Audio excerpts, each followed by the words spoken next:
বন্ধুরা, ভাইরাসে আক্রান্ত হলে আপনি পড়ে যাবেন প্রেমে। হ্যাঁ বন্ধুরা, ঠিকই ভেবেছেন, ভালোবাসার ভাইরাস। এই ভাইরাসে আক্রান্ত ব্যক্তি কি কি করে এবং এর থেকে মুক্তি বা কিভাবে পাওয়া যাবে জানতে হলে দেখতে হবে সম্পূর্ণ ভিডিওটি। গল্পটি শুরু হয় আমাদের মেইন অ্যাক্টর সিয়নকে দেখিয়ে। সে একজন মধ্যবয়সী অবিবাহিত মেয়ে, যে আজ একটি ব্লাইন্ড ডেটে এসেছে। এটা ছিল বৃষ্টির মৌসুম। তার ডেটের ছেলেটির নাম ছিল মিন, যে একজন ডাক্তার, কিন্তু তারপরও একটি ল্যাবে গবেষক হিসাবে কাজ করে। দুজনে কি কথা বলবে কিছুই বুঝতে পারছিল না। তখন কিম তার পোষা ইঁদুর সম্পর্কে বলতে শুরু করে। সে তার ইঁদুরকে খুব ভালোবাসে, কিন্তু ল্যাবে পরীক্ষার সময় একদিন সেটি মারা যায়। তাই সে তার মতো দেখতে একটি চাবি রিং বানিয়ে নিয়েছে। সিয়নের কিমের কথায় কোনো আগ্রহ ছিল না। তার কথা শুনে সিয়নের ঘুম পাচ্ছিল। তখন কিমের একটি কল আসে এবং তাকে দ্রুত ল্যাবে ডাকা হয়। তাই সে তাড়াহুড়ো করে সিয়নের ছাতারা নিয়েই চলে যায়। অন্যদিকে আমরা তাকে ল্যাবে দেখতে পাই। সে সেখানে পৌঁছে কাজ শুরু করেছে। এদিকে সিয়ন তার বোনকে ডেটের কথা জানায় এবং তার বোন বলে, ভালোই তো, ভালো শিক্ষিত, ভালো বেতন পায় এবং সৎ, চাইলে তুমি তার সঙ্গে ডেট করতে পারো। তোমার বয়সের দিকে খেয়াল করেছো, বেড়েই চলেছে। এই বয়সে কে তোমাকে ডেট করবে? তার মা বলে উঠলো, তুমি আরেকবার তার কথা ভেবে দেখো। তখনই কিম ফুল নিয়ে তাদের বাড়িতে চলে আসে। তার মা এবং বোন বাইরে চলে যায় যাতে তারা দুজনে একত্রে সময় কাটাতে পারে। সিয়ন তাকে ফিশ কেক খেতে দিয়েছিল। কিম দিনে খুব অদ্ভুত কথাবার্তা বলছিল, কিন্তু এখন রাতে এসে ভালোই কথাবার্তা বলে। সে তার রিসার্চ সম্পর্কে তাকে বলে যে সে একটি ভাইরাস নিয়ে গবেষণা করছে, যার দ্বারা কোনো ব্যক্তি আক্রান্ত হলে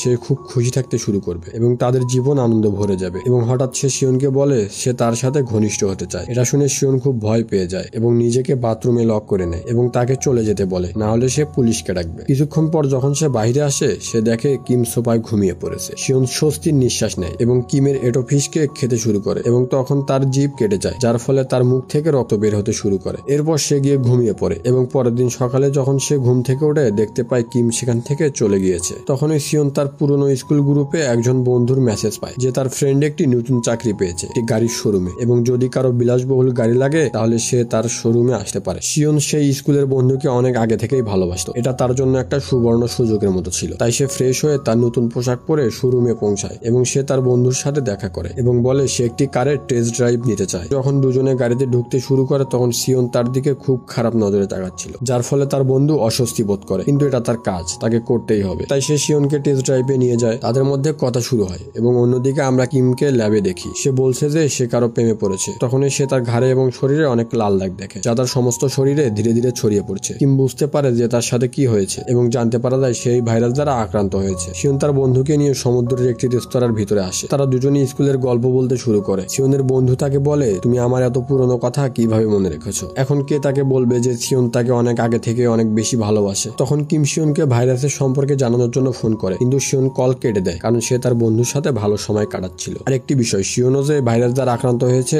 সেটা কিম এখনো জানে না। তারপর রাত হয়ে যায় এবং তারা দুজনে অনেকে মদ খেয়ে ট্রাঙ্ক হয়ে যায়। গাড়ির ভিতরে সিয়নকে তার বন্ধু বলে, তোমার কি মনে আছে যে আমরা মিউজিক রুমে কিস করেছিলাম? সিয়ন বলে, হ্যাঁ হ্যাঁ, আমার মনে আছে। সিয়ন আরো বলে, আমরা কি আবার তেমনটা করতে পারি? এবং পরে গাড়িতে কি হয়েছিল তা আমাদের দেখানো হয় না। অন্যদিকে আমরা দেখি ল্যাব থেকে অনেক ইঁদুর পালিয়ে গিয়েছে এবং আমরা এই প্রজেক্টের ডক্টর লি কে দেখি, যিনি আমেরিকা থেকে কোরিয়া এসেছেন এবং আসা মাত্রই তিনি খবর পান যে ল্যাবের সমস্ত ইঁদুর পালিয়ে গিয়েছে। কিম তার দলকে বলেছিল যে বাইরে সিয়ন নামের একটি মেয়ে আছে যে আক্রান্ত হতে পারে। পুরো ল্যাব সিল করে দেওয়া হয়েছিল এবং সিয়নকে বাইরে দ্রুত খোঁজার কাজ চলছিল। পরের দিন সিয়নকে গাড়িতে ঘুমন্ত অবস্থায় পাওয়া যায়। ডাক্তার বলেন যে তোমাকে আমাদের সাথে ল্যাবে আসতে হবে। তার বন্ধু অবাক হয়ে ভাবে এসব কি হচ্ছে। সিয়ন তখন কিমের একটি মেসেজ পায়। সে বলে, ডক্টর লি ছাড়া কাউকে বিশ্বাস করো না। তাছাড়া সিয়নের বন্ধুকেও কোয়ারেন্টাইন করা হয়েছে এবং সে বুঝতে পারে এখানে কিছু তো গোলমাল আছে। সিয়ন ডক্টরদের জিজ্ঞাসা করে যে আপনাদের মধ্যে ডক্টর লি কে? তারা জানান তাদের মধ্যে কেউই ডক্টর লি নয়। তাই সে তার বন্ধুকে নিয়ে সেখান থেকে পালিয়ে যায়। এদিকে ল্যাব থেকে মোট 9টি ইঁদুর গায়েব হয়েছে। তাদের 5 দিনের মধ্যে খুঁজে বের করতে হবে, নইলে একটি বড় বিপদ আসতে পারে। ল্যাবের সুপারভাইজার বলেন যে তাদের 2 জনকে জীবিত ধরে আনতে হবে, যাতে তাদের রক্ত পরীক্ষা করে আমরা ভ্যাকসিন তৈরি করতে পারি। সিয়ন তার বন্ধুর সাথে পালাচ্ছিল। তখন ডক্টর লি সিয়নকে ফোন করেন এবং বলেন যে তোমরা পালিয়ে একটি নির্দিষ্ট লোকেশনে এসে আমার সাথে দেখা করো। অন্যদিকে চতুর্থ ইঁদুরটিকে একটি গ্রাম থেকে ধরা হয়েছে। গ্রামের একজন লোক অবাক হয়ে বলতে থাকে, ইঁদুর ধরার জন্য এত দামি পোশাক কে পরে? সেই গ্রামে অনেকগুলো বৃদ্ধ লোককে আমরা দেখতে পাই যারা পার্টি করছিল এবং সেখানে একটি ইঁদুর এসে তাদের খাবার নষ্ট করে দিয়ে যায়, কিন্তু তারা টেরও পায় না এবং পরে তারা সেই খাবারটি খেয়ে ফেলে। সিয়ন ডক্টর লি এর বলা লোকেশনে পৌঁছায়। তখন তার বন্ধু খুব রেগে যায়। সে বলে, আমি একটি নতুন চাকরি পেয়েছি এবং আমি এখন এসব করছি, এর জন্য আমার চাকরি চলে যাবে। তখন সেখানে ডক্টর লি চলে আসেন এবং বলেন যে এই ভাইরাস বাতাস দ্বারা ছড়ায় না। সিয়নের বন্ধু বলে, তাহলে আমি আক্রান্ত নই। ডক্টর লি আরো বলেন যে এই ভাইরাসটি লালা দ্বারা স্থানান্তরিত হতে পারে। তোমরা দুজনে রাতে কি করেছিলে জানো? এরই মধ্যে তার বন্ধু গাড়ি নিয়ে সেখান থেকে পালিয়ে যায়। ডক্টর লি এবং সিয়ন একটি ট্যাক্সি ডাকে। সিয়নের বন্ধু গাড়ি নিয়ে কোম্পানিতে পৌঁছায়, কিন্তু কোম্পানি ইতিমধ্যে সম্পূর্ণ বিষয়টি জেনে গিয়েছিল। তাই সে আসা মাত্রই তাকে কোয়ারেন্টাইন করা হয়। ডক্টর লি সিয়নকে সিওনকে বলেন যে এই ভাইরাস দ্বারা সংক্রমিত হওয়ার পর একজন মানুষকে 5 দিনের মধ্যে কারোর সাথে প্রেম করতে হবে, নইলে সে মানুষটি মারা যাবে। তবে এটি সবার জন্য নয়, কিছু কিছু মানুষ এই ভাইরাস থেকে খুব খুশি এবং আনন্দ পায়, তাদের জীবনের সমস্ত দুঃখ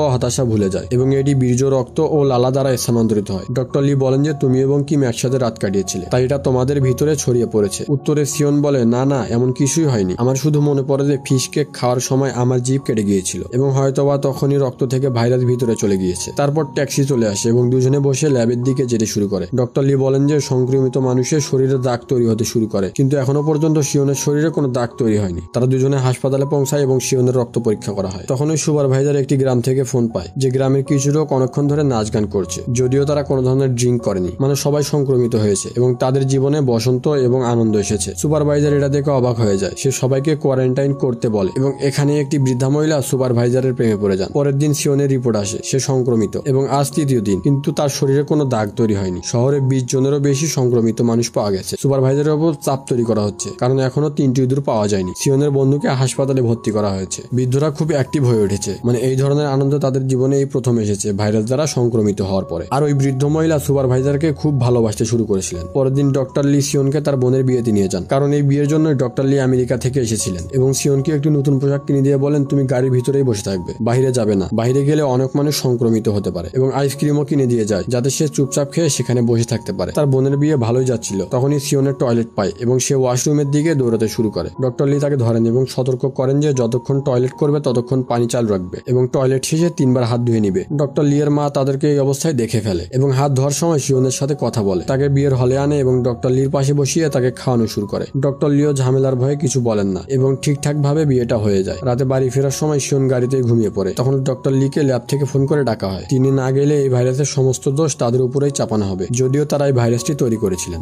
ডক্টর লি সিওনকে তার সরঞ্জাম দেখাচ্ছিলেন এবং বলেন যে আমার একটি ভাই ছিল যে হতাশায় থাকতো এবং হতাশার কারণে সে আত্মহত্যা করেছিল। সেদিন আমি ভেবেছিলাম আমি এমন কিছু তৈরি করব যা শরীরে ইনজেক্ট করার পর একজন মানুষ হতাশা ভুলে যাবে এবং সর্বদা খুশি থাকবে এবং তার জীবনকে উপভোগ করতে শুরু করবে। তারপর তারা বাড়িতে পৌঁছা মাত্র সিওন রোমান্টিক হতে শুরু করে। সে ডক্টর লি এর সাথে রাত কাটাতে চায়। ডক্টর লি তাকে সরানোর চেষ্টা করে এবং তার থেকে বাঁচার চেষ্টা করে, কিন্তু সিওনের উদ্দেশ্য খুব খারাপ ছিল। তখনই তাদের বাড়িতে ল্যাবের ডিরেক্টর এসে যায় এবং দুজনকে জড়িয়ে ধরা দেখতে পায়। ও ডক্টর লিকে প্রজেক্ট ছেড়ে দিতে বলে এবং যত তাড়াতাড়ি সম্ভব ভ্যাকসিন তৈরি করতে বলে। দেখতে দেখতে এই খবর পুরো বিশ্বে ছড়িয়ে পড়ে। ডক্টর লি সিওনের রক্ত থেকে ভ্যাকসিন তৈরি করার অনেক চেষ্টা করেন, কিন্তু কাজ হচ্ছিল না। এদিকে সিওনের শরীরে দাগ তৈরি হতে শুরু হয়। আরেকটি সিনে আমরা দেখি বৃদ্ধা মহিলাটি সুযোগ পেয়ে সুপারভাইজারকে জড়িয়ে ধরেছে। সিওনের উপর অনেক পরীক্ষা করা হয়, কিন্তু কোনো লাভ হচ্ছিল না। তাই ল্যাবের লোকেরা সিদ্ধান্ত নেয় তারা রাশিয়ান ডাক্তারদের ডাকবে এবং তাদের নির্দেশনা অনুযায়ী কাজ করবে। যদিও এটি বিপজ্জনক হতে পারে, হয় সিওন মারা যেতে পারে অথবা তার সম্পূর্ণ স্মৃতিশক্তি হারিয়ে যাবে। এদিকে তার বন্ধুকে ছেড়ে দেওয়া হয়েছে কারণ সে এখন নিরাপদ। তারপর রাশিয়ান ডাক্তাররা আসে এবং সিওনের উপর অনেক পরীক্ষা নিরীক্ষা করে। তখন হঠাৎ সিওন একটি স্বপ্ন দেখে যে সে কিমের সাথে আছে। কিম তাকে একটি বিড়াল উপহার দিয়েছে এবং তারা দুজনে একসাথে বিশ্ব ভ্রমণে যাওয়ার পরিকল্পনা করেছে। তারপর আমাদের কিছুদিন পরের সিন দেখানো হয়। সিওন সম্পূর্ণ সুস্থ হয়ে গেছে এবং ভ্যাকসিন দ্বারা সমস্ত বিদ্যুতের স্বাভাবিক করে দেওয়া হয়েছে। যে সমস্ত মানুষ সংক্রমিত হয়েছিল সবাই স্বাভাবিক এবং ডক্টর লি মিডিয়ার সামনে তার সম্পূর্ণ ভুল স্বীকার করেন এবং বলেন যে তিনি এরপর আর কখনোই এমন ভাইরাস তৈরি করবেন না। সেই পরীক্ষার কারণে সিওন তার সমস্ত স্মৃতিশক্তি হারিয়ে ফেলে এবং একদিন সে হাঁটতে হাঁটতে হঠাৎ ডক্টর লি এর সাথে ধাক্কা খায়। ডক্টর লি তাকে চিনতে পারেন, কিন্তু সিওন তাকে চিনতে পারেন না এবং ডক্টর লি সিওনের সাথে বন্ধুত্ব করতে চায়। সিওনও তাতে মত দেয়। এন্ডিং সিন দেখে আমরা বুঝতে পারি সিওন এবং ডক্টর লি এবার ভাইরাস ছাড়াই ভালোবাসার সম্পর্কে জড়াবেন। বন্ধুরা, আজকের মতো এই পর্যন্তই। আমরা অনেক ব্যস্ততার মাঝেও আপনাদের জন্য ভিডিও বানাই, তাই দয়া করে চ্যানেলটিকে সাবস্ক্রাইব করবেন এবং ভিডিওটিতে একটি লাইক করবেন এবং কমেন্ট করে জানাবেন এরপর আপনারা কি ধরনের মুভি চান।